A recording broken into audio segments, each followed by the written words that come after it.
So ayun guys, dito tayo ngayon sa Eiffel. Lakad-lakad tayo dito sa secret garden nila.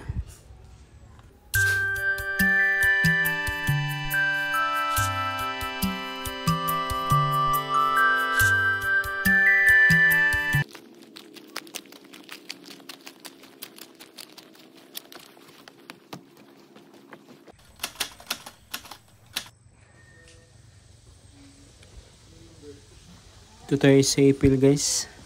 Malapit lang yan dito sa town.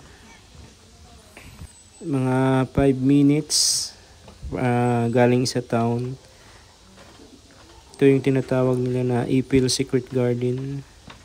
Marami ditong alam nyo na, nagdi-date.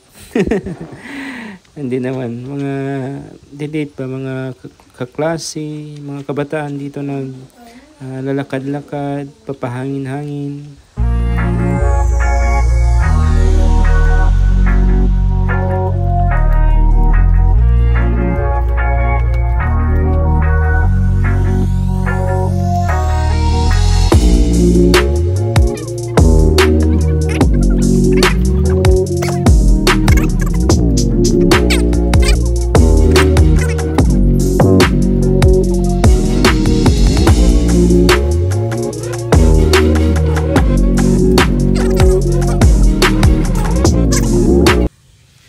So ayan guys, ang haba ng nilakad natin.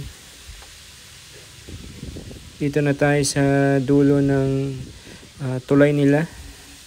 Masyaallah, ang ganda. And pwede tayong magimot-imot dyan sa gilid guys.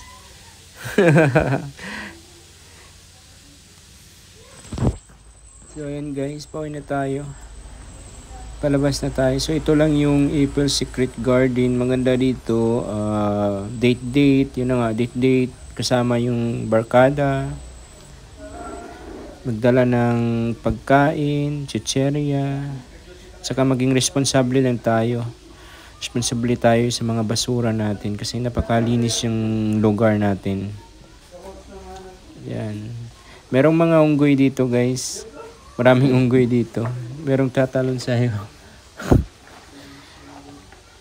Kasama ko dito guys, natalunan ng unggoy nung nakaraan nung pumunta kami dito. So mag-iingat na lang tayo sa mga unggoy. Meron din silang masjid dyan sa unahan at saka merong labahan. Yan, may labahan dyan sa baba ng masjid. Yung tubig dyan hindi tubig dagat, tubig galing sa bundok.